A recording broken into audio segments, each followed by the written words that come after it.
Vous êtes sur El Mararabia. Bonsoir à toutes et à tous. Quel plaisir de vous retrouver pour ce nouveau numéro de Microscope. Soyez les bienvenus et merci pour votre fidélité. Le 19 avril dernier, un jeune supporter du MCA Alger a reçu donc une pierre au sortir d'un match, notamment de football, au club de Marla du côté de Msila. C'était le 19 avril dernier. Donc, c'est le jeune Yassine Seriri, paix à son âme, puisque après ce jet de pierre qu'il a reçu ce 19 avril en soirée, il a perdu la vie après plus de 30 jours dans le coma. Le 22 mai dernier, Yassine a été roué de coups.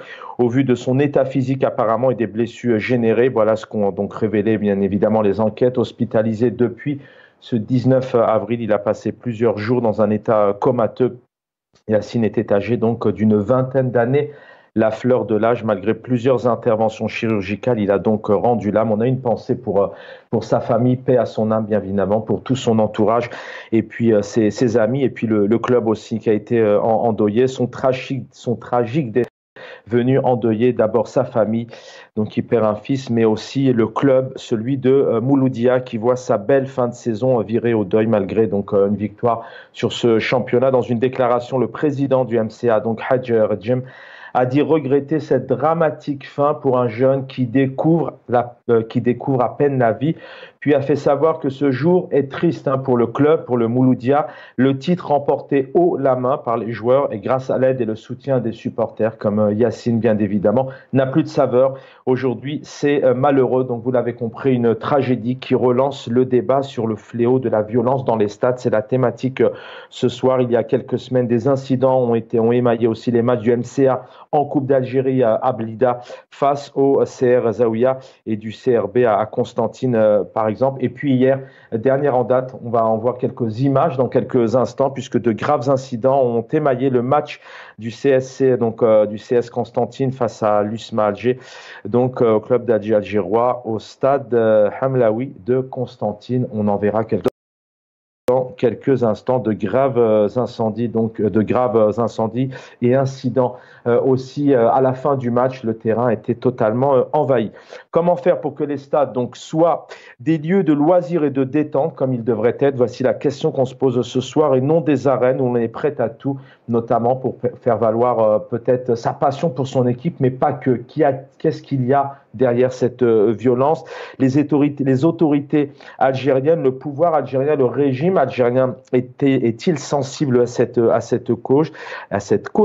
Les autorités sont-elles engagées avec des moyens pour sensibiliser le public et au fair play et au civisme? Le ministère de la Jeunesse et des Sports, de la Culture, qu'on a très peu entendu depuis ces 5 années, notamment aux côtés d'Abdelmajid Tebboune, est-il aussi sensible? Travaille-t-il en collaboration avec des instances, notamment footballistiques, et des actions de sensibilisation? Alors bien évidemment, ce soir, sans aucune justification, quelle qu'elle soit, à ces actes de violence qui malheureusement parfois amènent à la mort de certains, nous essaierons tout de même de comprendre pourquoi ces supporters, cette jeunesse algérienne, une jeunesse qui a tout de même prouvé un énorme pacifisme à 100% pendant plusieurs mois, plusieurs années au cours de ces révolutions, la dernière en date, donc février 2019, une jeunesse qui ne manque, peut-être une jeunesse qui manque ici de repères aussi, c'était une question qui se pose, une jeunesse aussi qui a besoin d'accompagnement, d'encadrement par le pouvoir et les institutions, les difficultés, les crises sociales auxquelles est confrontée la famille en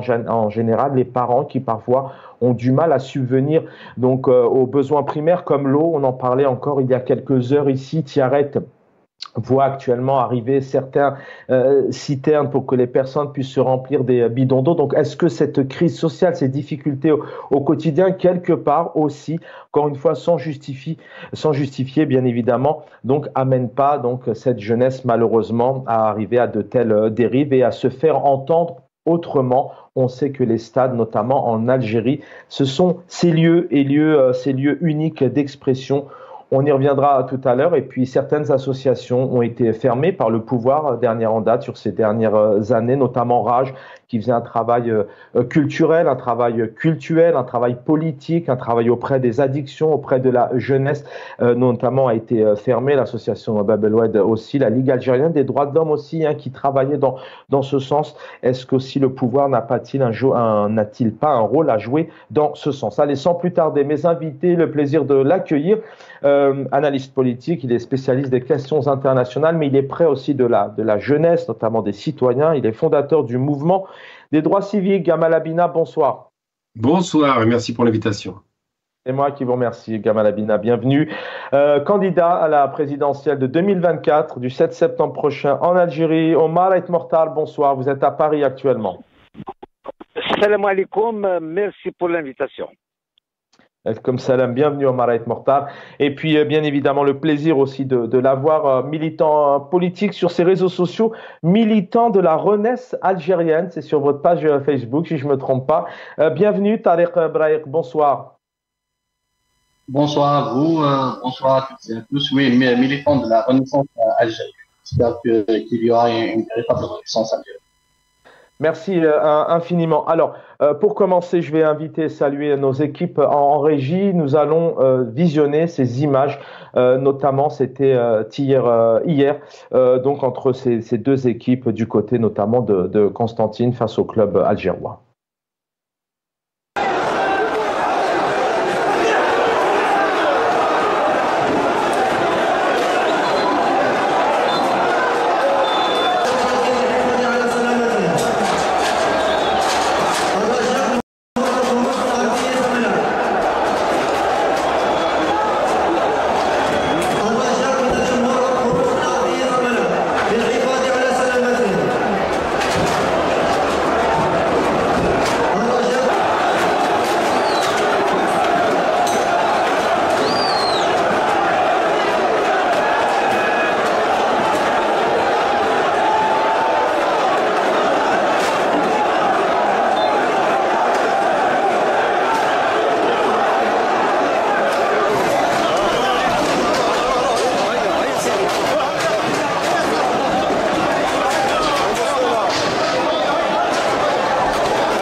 Voilà, c'était donc hier soir. On en parle dans un instant. Je voudrais juste bien évidemment qu'on diffuse le portrait du jeune Yassine, fleur de l'âge, donc qui a perdu la vie. Voilà, Yassine Seriri, on pense à sa famille et à ses proches. Donc, je vous rappelle, jet de pierre le 19 avril en soirée et il a perdu la vie, notamment le mercredi 22 mai dernier. Gamal Abina, rebonsoir. Je vais commencer par vous. Une question peut-être assez simple, assez directe, mais vous me direz certainement très complexe. Comment vous expliquez les images que vous venez de voir, des images qui peuvent être communes aussi, bien évidemment, à plusieurs pays, plusieurs moments, mais on va essayer aussi de comprendre un peu qu'est-ce qu'il y a derrière ça, notamment derrière cette belle jeunesse, en l'occurrence cette jeunesse algérienne. Gamal Abina. J'ai envie de dire, c'est triste à dire, mais en vérité, ça donne le sentiment que l'Algérie est devenue un pays aussi banal que ce qu'on a vu en Angleterre avec les hooligans, ce qu'on a vu en Belgique avec le stade Ezel, des manifestations de violence stupides. Moi, j'ai aucune forme de sympathie pour ça. Avec des gens qui donnent une importance surdimensionnée au foot. Alors, j'ai pu l'observer quand je suis allé sur Alger. C'est devenu quasiment presque une sorte de nouveau culte. On voit des rues entières pavoisées aux couleurs de l'USMA, de Mouloudia, CRB, par quartier en plus, donc c'est partagé par quartier. Et ça donne l'impression un petit peu comme aux États-Unis, c'était le cas du phénomène des bandes, que chacun a sa couleur. À l'époque, les États-Unis, il y avait Bloods and Crips. Donc c'est des couleurs comme ça par quartier, par appartenance un petit peu perdue, où les gens s'accrochent à une question d'un match de foot. C'est quand même incroyable de casser, de tuer pour une vulgaire finale ou une demi-finale.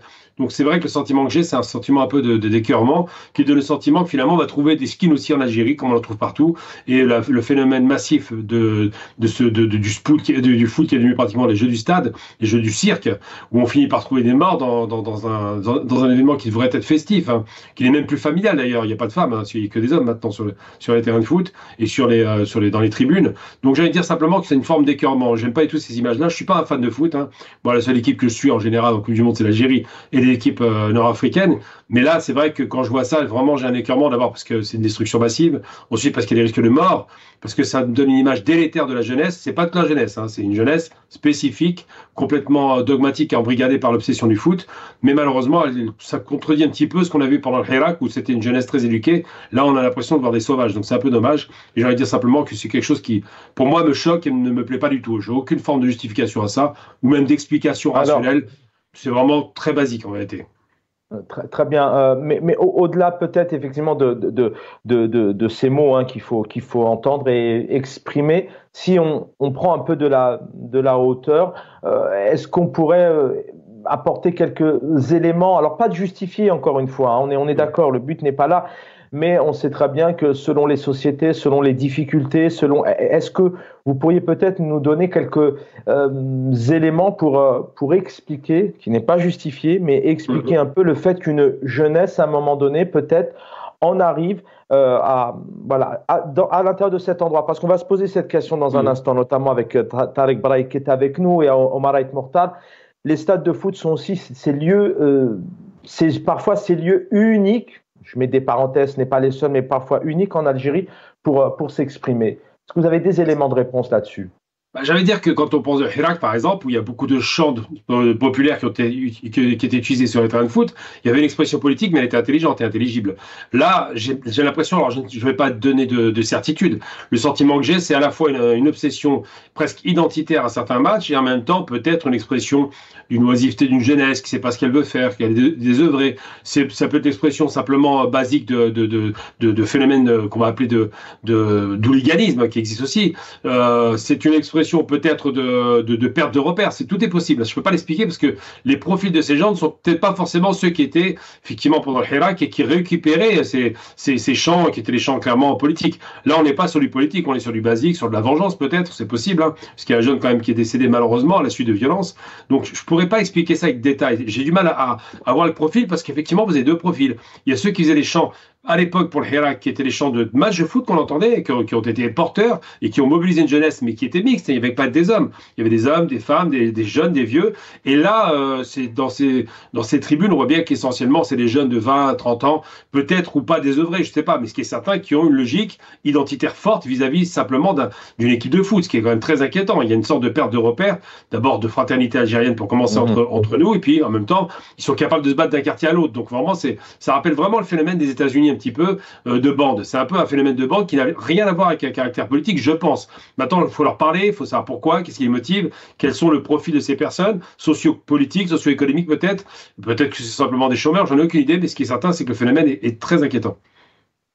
Merci Gamal Abina, restez avec nous. Volontairement, je vais donner la parole à Omar Ait Mortal, qui est encore jeune aussi, comme vous, Gamal Abina, mais pour laisser peut-être sur cette première question un peu les mots comme il pourra les exprimer en fonction aussi de ce que vous avez apporté comme élément. Donc on va donner la parole à Omar Ait Mortal. Question assez simple et complexe, vous me direz. Comment peut-on expliquer aujourd'hui en Algérie ces débordements dans ces lieux qui sont les stades qui en Algérie, on le sait aussi, sont des lieux d'expression, des lieux de chant. On en écoutera tout à l'heure. On se souvient aussi que 2019, on n'adhère pas, mais beaucoup de slogans, beaucoup de colère pacifiquement sont venus aussi des stades. Comment vous expliquez ces moments de colère et de violence aussi dans les stades? Omar Ait Mortal. D'abord, mes condoléances à la famille du jeune supporter du Mouloudia d'Alger qui est décédé. Écoute, c'est l'expression de la violence. Et la violence est pratiquée d'abord par le pouvoir. Les supporters de Constantine, on les a bousculés, on a essayé de manipuler le match d'abord, Mouloudia d'Alger et Constantine, ils allaient jouer à huis clos et tout ça. Le stade reste le seul endroit où les jeunes s'expriment. Et alors que le football est mafieux en Algérie. On achète les arbitres, on achète les matchs et tout ça. Donc c'est ce qui s'est passé, c'est à base de ça que le débordement a commencé, le mécontentement des jeunes. Il s'est exprimé, parce qu'il y avait le match Benakoun-USMA, apparemment, l'USMA a cédé pour que le Benakoun ne tombe pas. Donc c'est tellement mafieux que l'expression, évidemment, le pouvoir veut tout contrôler, donc il muselle partout, il a muselé tout, il a tout fermé, et cet endroit-là, ça dégénère tout le temps. C'est l'illustration parfaite de l'anarchie qui règne en Algérie. Donc, de toute façon, le football est devenu politique, comme la JSK par exemple, c'est un parti politique, donc on nomme des politiques dedans parce qu'on veut contrôler le mouvement, tout ce qui est politique. Donc le mélange de la politique et du sport, ça donne ça. Le match qui était donc l'USMA déjà, le match de Berkane, on a fait rentrer les histoires politiques de l'ONU, tout ça pour annuler un match. Tout ça, ça fait un mélange, l'achat des armes. Moi, je sais ce qui se passe un peu dans ce domaine. Et puis quand tu vois les responsables de la Fédération algérienne de football, comment ils sont nommés, comment ça dit le président de la FAF, comment il est arrivé. On a refoulé le dossier de Mziani, qui est un intellectuel, un footballeur, un entraîneur connu, tout ça. On a placé un mec comme ça. Le costume est trop grand pour lui. Donc tout ça, ça fait une anarchie, ça fait un mécontentement. Et ça donne, quand le pouvoir pratique la violence, eh ben, il faut ça. Quand on sème le vent, on ramasse la tempête. Donc c'est ce qu'est le pouvoir. Donc ça, c'est les fruits qu'on ramasse. Même en politique, c'est ce qui se passe. De toute façon, le football, c'est de la politique maintenant. Hein. Les clubs de football sont devenus des partis politiques. Hein. C'est le président de la République qui te dit « Ah tiens, je vais te ramener une société nationale. » Comme si c'est une société nationale. Donc l'argent public, c'est le président qui gère comme une boutique. Donc on ne produit rien, on consomme la richesse du peuple. Le Mouloudia d'Alger, par exemple, c'est Sonatrach, Giska. Il paraît que c'est Tebboune qui a appelé Mobilis. Donc ça fait un mécontentement, un déséquilibre déjà. Des gens sont mécontents, évidemment, et ça reste le seul terrain où on peut s'exprimer. Eh bien, l'expression de l'Algérien, c'est la violence à force d'avoir peur. La peur, c'est ça. Quand on a peur, on finit par exploser. C'est des cocottes minutes, c'est des bombes à retardement. Ça fait ça. C'est l'anarchie. Donc, les gens ne distinguent pas entre le vrai et le faux, et entre la politique et le sport. Tout est géré d'en haut. On veut tout contrôler. Ça donne ça, évidemment. Eh ben, je ne sais pas si ça change. D'ailleurs, cette semaine, on parle du match du stade de Hamlaoui à Constantine, on parle de Benzema qui est venu en Algérie accueilli par des Wali, je ne sais quoi. Eh bien, on a oublié qu'on est en période électorale. On doit parler de l'avenir et du devenir de l'Algérie. On doit faire le bilan. L'inventaire, est-ce qu'on reste comme ça, est-ce qu'on est bien, est-ce que l'Algérie va bien? Non, mais voilà. Donc maintenant, on parle du stade de Hamlaoui, on parle de Tiaret, il n'y a pas d'eau, l'armée ramène des citernes, je ne sais quoi.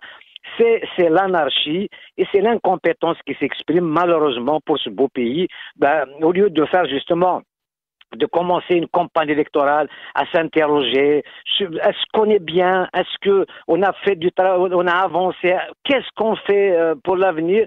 Eh ben voilà, il s'est dominé par Benzema qui vient à Béjaïa, accueilli par le Wali, encadré par la police, à Oran c'est pareil.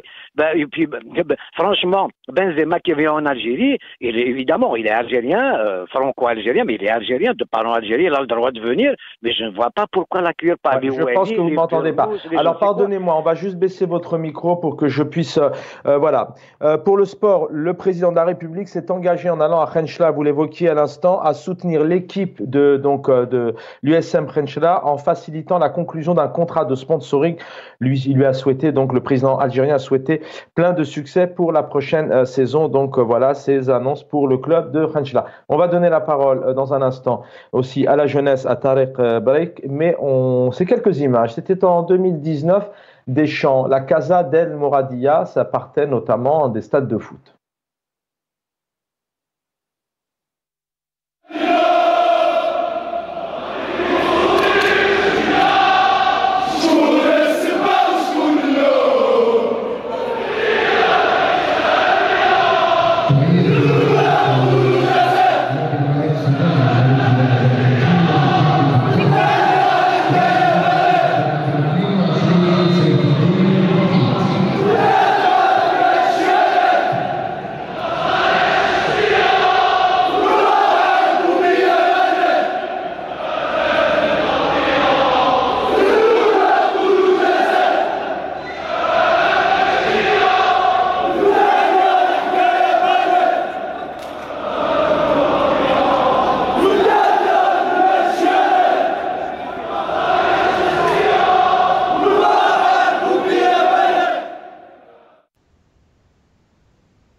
S'affrontent et deux supporters qui sont unis, notamment dans les revendications.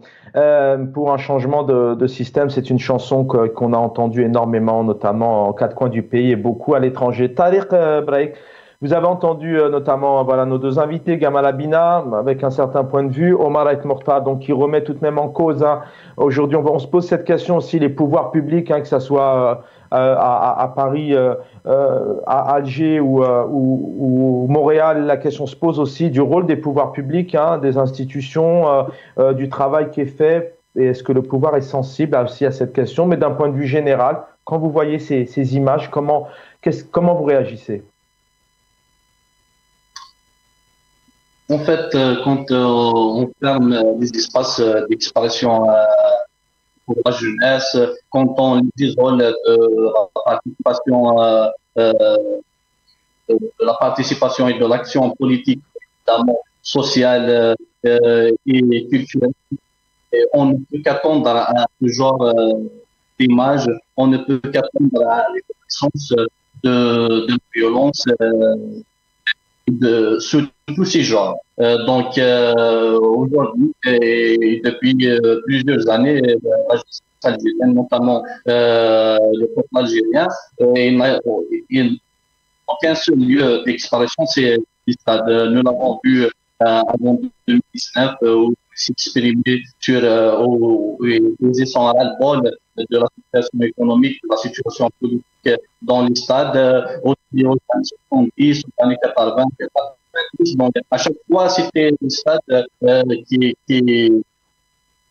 décrivaient l'image du peuple, qui décrivaient réellement le citoyen dans la vie quotidien. Aujourd'hui, on voit les réformes qui ont été faites par le pouvoir en place, et quand on voit à chaque fois, puis autant que jeune que je suis, je me souviens depuis on parle de la jeunesse, de la participation de la jeunesse dans la vie politique, le rajeunissement et tout, mais on compte à partir quand on voit l'article 87 de la Constitution qui discrimine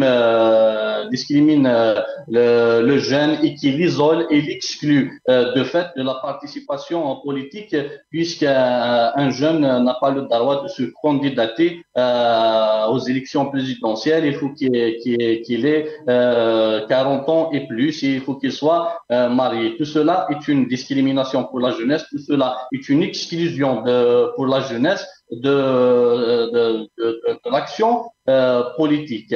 Après, on peut pas innocenter la première institution qui gère le sport aujourd'hui en Algérie. Parce que quand on voit ce genre d'image qui se répète chaque année, parce que c'est pas juste en cette saison, mais chaque saison, et il y a toujours des violences dans les stades algériens. Donc, il faudrait qu'il y ait une réforme totale du secteur du sport et de la jeunesse, parce que aujourd'hui, la façon avec laquelle le sport et notamment le football est géré en Algérie, il est géré d'une façon calamiteuse. Il y a beaucoup de manquements, pour ne pas dire plus, à propos de cela. Après, qu'est-ce qui est fait, Tariq Tarek Braïk, merci vraiment d'être présent parce qu'on a aussi besoin de voir ce qui est fait sur le terrain. Par exemple, quand on voit en France où il y a une échéance électorale qui arrive, très peu on entend le ministre de la Culture, du Sport aussi vraiment proposer des choses à part les JO par exemple. Mais en Algérie depuis 5 ans, c'est vrai que ministre des Sports, de la Jeunesse, est-ce qu'il y a, alors les écouter, les voir, aussi bien des amendements à l'Assemblée, nous n'avons pas d'informations dans ce sens, mais est-ce qu'il y a des choses qui sont quand même mises en place, des centres de formation, peut-être un encadrement institutionnel? Est-ce qu'il y a des propositions dans ce sens, peut-être pour être à l'écoute de la jeunesse? Alors là, on parle du football, mais il y a aussi ce fléau de drogue, où il y a des drogues qui malheureusement sont de plus en plus accessibles en Algérie. Il y a aussi une certaine violence dans certains quartiers qui malheureusement poussent comme des champignons. Est-ce qu'on a quand même l'impression que ce pouvoir, notamment présidé par Abdelmadjid Tebboune, qui a fait pas mal d'effets d'annonce, est-ce que dans ce sens-là, qui est la jeunesse, donc c'est la priorité d'un État, est-ce que les choses ont bougé? Est-ce qu'elles bougent? Tout d'abord, je disais que réellement, il faut revoir complètement la façon avec laquelle le secteur de la jeunesse et du sport. Donc, il doit y avoir des réformes sérieuses et sincères dans ce secteur parce que le premier responsable de ces actes de violence, le premier responsable de ce que vit le football algérien, de ce que vit le sport algérien en général, il faut voir aussi le handball, le volleyball et d'autres sports, tout cela responsabilise le premier responsable de cette institution. En revanche, oui, j'allais venir à ça. Aujourd'hui, la jeunesse algérienne, pratiquement de ceux qui ont 15 ans et plus, sont inconscients, sont endormis par toutes sortes de stupéfiants. Tout cela est dangereux pour notre pays. Tout cela est dangereux pour l'avenir de notre pays. Et tout cela aussi vient d'un autre secteur plus névralgique que ça, le secteur éducatif. Donc, tout est relié. Réellement, il y a une crise politique en Algérie, bien sûr, économique et sociale, que nous devons toutes et tous régler. Et l'alternative ne peut venir par une seule personne, mais elle viendra avec un groupe de personnes, avec un groupe de partis politiques, avec un groupe de personnalités politiques pour traiter cette crise politique ou bien cette impasse politique que nous vivons aujourd'hui. Gamal Abina, quand on entend le témoignage notamment de Tarek Braïk qui est avec nous, vous intéressez à beaucoup de pays, beaucoup à l'Algérie tout de même. Voilà, Abdelmadjid Tebboune arrive à la fin de son mandat le 7 septembre. Encore une fois, on ne justifie pas, mais je crois qu'on est d'accord et puis on se connaît bien aussi dans la vie. Mais si on essaye aussi un peu de voir les responsabilités, vous me direz, il y a les parents, bien évidemment, des parents qui parfois sont confrontés à des situations aussi qui n'est pas simple au quotidien. L'Algérie, on a des parents aujourd'hui qui sont en train pour une grande partie du pays, essayer de se débrouiller pour trouver de l'eau. C'est une réalité. Comment vous le voyez aujourd'hui, ce pouvoir dans ses actions, dans ses priorités, dans sa sensibilisation, notamment sur l'enfance, la jeunesse, ses fléaux aussi, voilà, sachant que c'est aussi un pouvoir sur ces 5 ans. Omar Haït Mortal pourra réagir derrière, a aussi imposé le 87 bis. J'ai notre ami et confrère Idir Nouron, voilà, qui dit l'espace public étant verrouillé suite à l'ordonnance du 87 bis qui a acté l'extinction et l'interdiction de toutes les activités, qu'elles soient politiques, syndicales, culturelles ou associatives. Effectivement, voilà, comment peut-on ne pas se livrer à certaines colères, à des frustrations,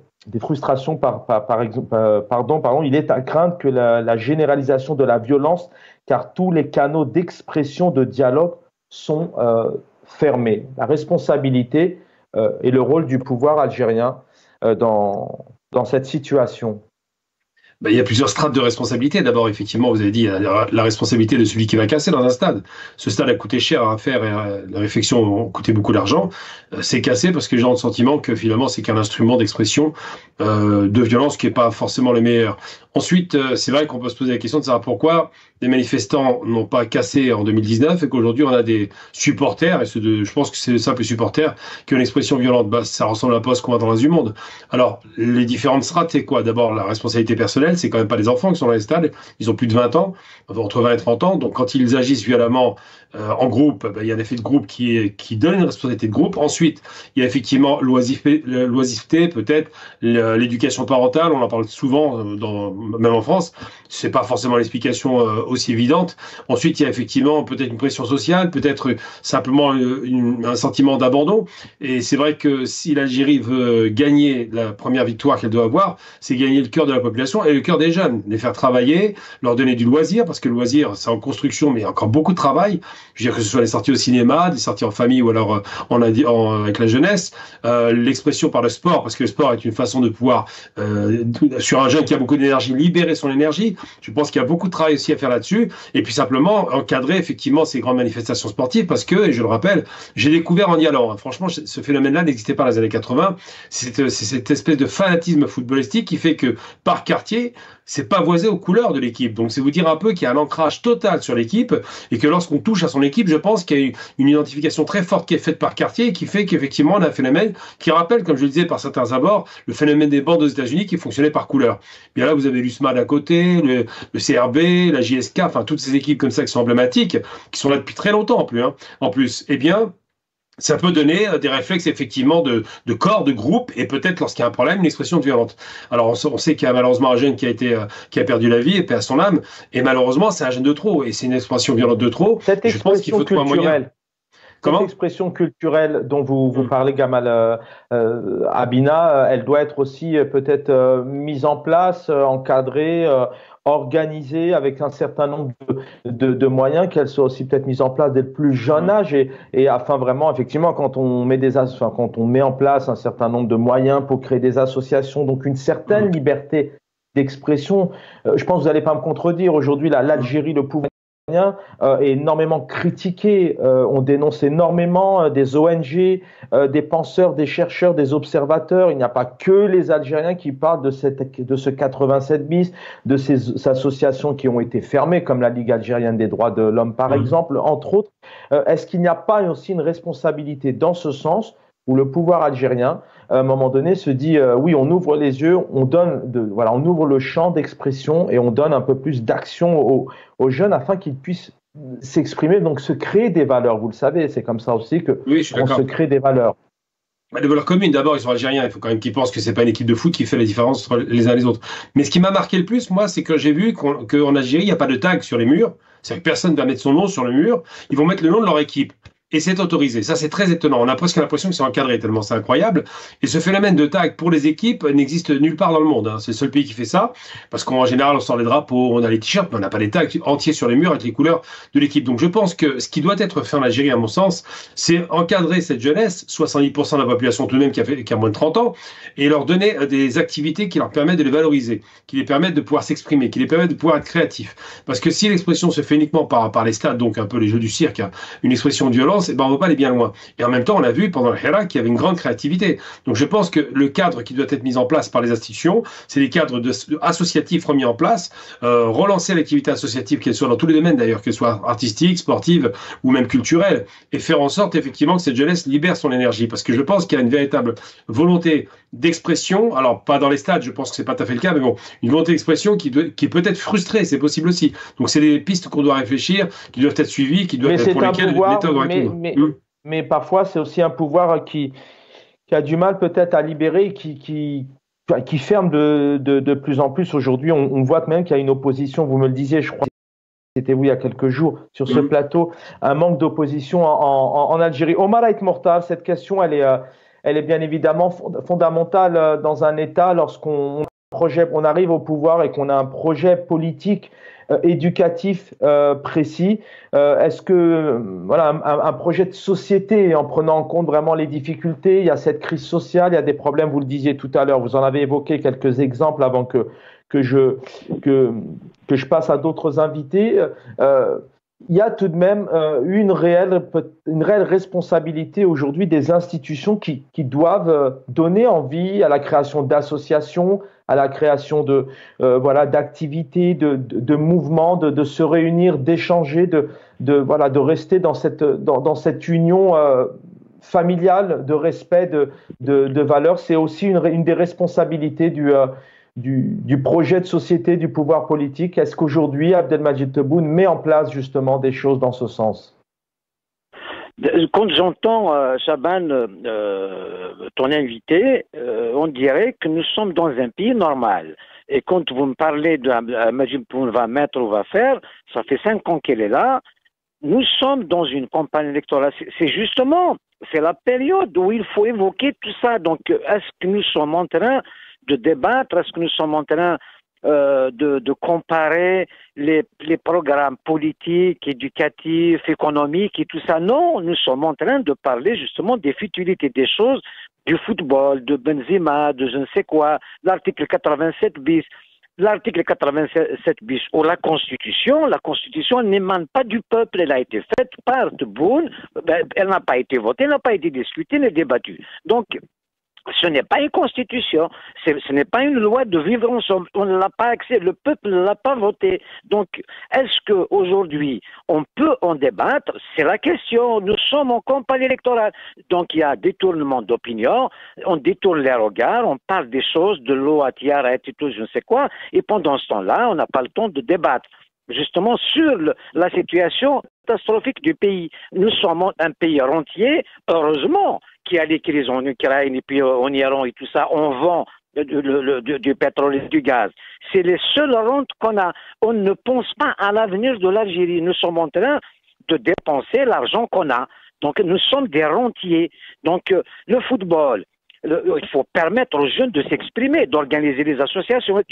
Or que le pouvoir, c'est l'organiser, c'est pour contrôler. Donc c'est pour faire de la politique avec. C'est quoi un Tebboune qui dit à Khanchna, je vous ramène une société nationale, voilà, c'est de l'argent public ça. Donc, mais dans quel but alors on pourrait penser que le président, on pourrait penser que le président. Allez-y. Il fallait juste qu'il rajoute voter pour moi. Ça a commencé à tiser aux autres. Vous avez répondu à ma question. On remercie le président Tebboune qui nous a donné Mobilis. Donc, c'est-à-dire voter pour moi. Il est en campagne. Ça, c'est du vol. C'est un vol qualifié. On n'essaye pas de trouver des solutions, des réponses politiques à un problème politique. Nous avons un grand problème politique. Depuis l'été 62, tous les 5 ans, il y a une crise et tous les 10 ans, il y a une crise majeure. Et aujourd'hui, c'est l'été 2024, exactement comme l'été 62. D'ailleurs, il y a détournement aussi, falsification de l'histoire. C'est là qu'on parle du sabre de l'émir Abdelkader, je ne sais quoi. Qu'est-ce qu'on en a à foutre du sabre de l'émir Abdelkader? Donc, on va parler aussi des résistances populaires comme Al-Mourani, comme Fadman Soumari, alors qu'on a oublié la révolution algérienne le 1er novembre. Ça, c'est Boumediene. Donc, le mentor de Tebboune, c'est Boumediene, on est en train de tout détourner, on détourne l'opinion et les regards pendant le temps qu'on force le chemin sur le deuxième mandat. Heureusement qu'il y a encore les militaires. Donc il y a Toufik qui revient. Donc je ne sais pas quelle réponse vont-ils donner. Est-ce qu'on va encore accepter cette médiocrité, cette incompétence? Est-ce qu'on va regarder le coût du pétrole et tout ça pour acheter du blé, de l'oubia et tout ça, au lieu de parler d'une véritable économie et d'une organisation? On laisse la jeunesse s'inspirer. On a une jeunesse qui veut travailler, on ne les laisse pas faire. Donc, une jeunesse, effectivement. Restez avec nous, je suis désolé, je vous interromps, Maraït Mortal. Une jeunesse, effectivement, qui va passer aussi son bac dans quelques semaines, quelques jours, et qui, derrière, malheureusement, est souvent amené à vouloir en tout cas, quitter le pays pour pas tous, mais en tout cas une très grande partie. Ce qui fait polémique aussi en parallèle, c'est cet accueil. Alors, vous connaissez Karim Benzema, qu'on ne présente plus. Pour la première fois, il est allé en Algérie. On regarde ces images, la manière dont il a été accueilli à travers le pays.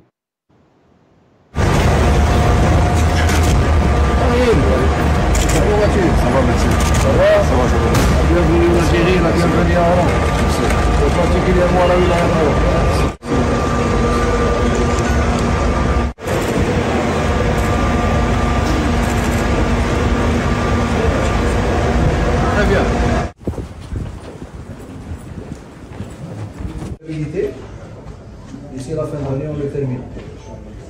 Ça fait longtemps que je voulais venir. Parce que c'était vraiment, je ne sais pas, pour moi c'était une surprise tout d'abord. Ça faisait longtemps que je voulais venir, mais je n'avais pas le temps. C'est important, et j'ai dit tout à l'heure que tout le monde est content, tout le monde est satisfait de cette visite, y compris les plus hauts responsables du pays. Ah, c'est gentil, merci. Et pour l'histoire et l'anecdote, Abdelaziz Bouteflika avait donc fait quasiment le même accueil pour Zinedine Zidane à l'époque.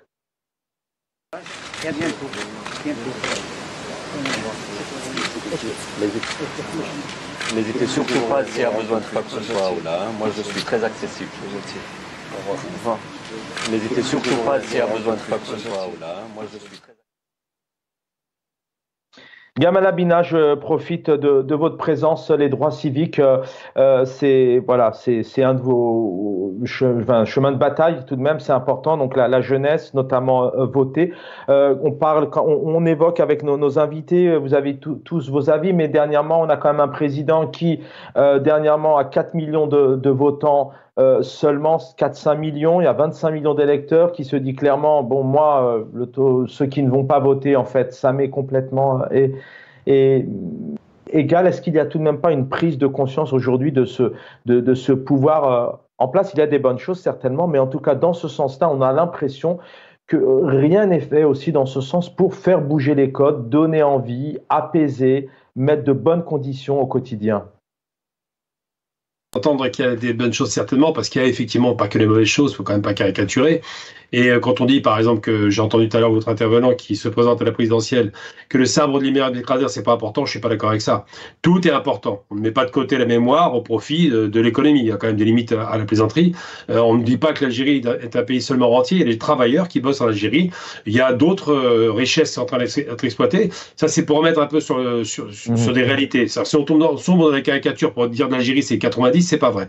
Ensuite, sur la question de Benzema, moi je suis très content de ces images. Pas que Benzema soit uniquement algérien, puisqu'il est aussi français, il a travaillé pour l'équipe de France. Sauf que la haine raciste qui a été faite contre lui, tout comme Zidane, dans la moindre mesure, tout comme beaucoup de joueurs algériens d'ailleurs, il faut le rappeler, il y a Nasri et autres, a démontré une chose, c'est que les Algériens de France sont perçus comme des corps étrangers. Pas par tous, il y a des gens normaux. Mais ok, alors je vais vite. Vous gardez la parole. Est-ce que en fait la vraie question que j'aurais, bon, ben, c'est pas grave, c'est bien que vous y répondiez. La prochaine question, on verra un peu plus tard. Il n'y a pas de la récupération un peu dans tout ça, c'est la première fois. On est même à lui demander quelque part, même de limite de financer des stades et des hôpitaux, alors que ce sont des produits, avec tout le respect que je dois à Karim Benzema, mais c'est aussi des produits issus de l'étranger. Karim, c'est la première fois qu'il va en Algérie, et là, il est accueilli en grande pompe, comme si... Alors, il est accueilli dans des proportions qui sont un peu surdimensionnées, on l'a compris. En même temps, c'est une star internationale, indiscutablement. C'est comme d'ailleurs, j'allais dire, Soulkin, chanteur algérien qui est né en Algérie, qui est parti à l'étranger, qui a réussi, qui est revenu, était accueilli en grande pompe. Donc, il faut reconnaître une chose, c'est que moi, ça m'arrange ce qui se passe avec Benzema. Non pas sur le côté récupération politique, c'est possible et c'est de bonne guerre. Mais simplement parce qu'il a montré une chose, c'est qu'un enfant du pays, même s'il est né à l'étranger, qu'il se croit français longtemps, finalement revient à sa nature et à son pays et apporte avec lui une image d'un Algérien qui a réussi. Donc ça me va très bien parce que ça va donner la direction des autres Algériens. Il a jamais mis les pieds en Algérie, il l'a dit, il ment pas, il n'est pas du tout faux là-dessus. Bon, il dit que soi-disant il n'avait pas le temps, mais c'est pas vrai, il n'y a pas été parce qu'il n'y pensait pas. Maintenant, il y pense parce qu'il se sent rejeté. Donc c'est à la fois, en même temps, un constat triste de se dire qu'ils sont rejetés en France en particulier, par une certaine élite, je précise, pas la population, et en même temps, c'est positif parce qu'il donne le sentiment aux autres Algériens qu'ils ont un pays d'origine, qu'il faut peut-être travailler avec. Donc je pense qu'au-delà du caractère mise en scène, tout le monde le reçoit comme une sorte de grand-père à la morale peut-être, ou de star international, ce qu'il est, clairement, eh bien, c'est vrai que de ce côté-ci, pour moi, ça me va très bien. Maintenant, c'est vrai que si vous parlez des élections, j'ai pas l'impression que ce soit vraiment dans le cadre d'une campagne. Puis il a été reçu partout de cette façon. Je pense qu'il y a vraiment une sorte de fascination du personnage Benzema, comme de Zidane en son temps, parce que des Algériens qui réussissent dehors, on n'en voit pas beaucoup. Connus, je veux dire. Il y en a beaucoup qui réussissent, mais connus pas beaucoup. Merci Tariq Break, l'émission touche à sa fin. On a perdu Tariq Break apparemment.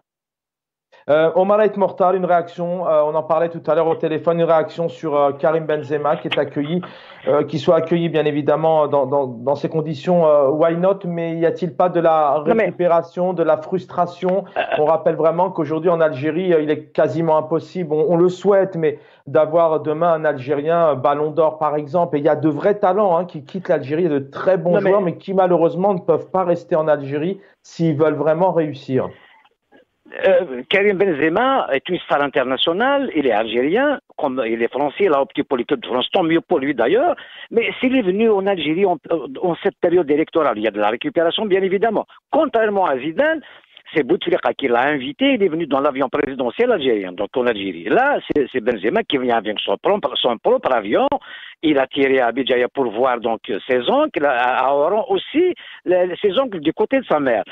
Pourquoi cette récupération justement? Par contre, c'est une insulte à l'adresse de toute la communauté algérienne quand on est franco-algérien. Surtout, on ne peut pas postuler à des postes ministériels et tout ça, on ne peut pas se présenter à la présidentielle et ainsi de suite. Donc, mais on dit aux gens donc, allez partir, allez en France, même aux joueurs d'ailleurs des franco-algériens, vous êtes mieux accueillis quand vous êtes en équipe de France.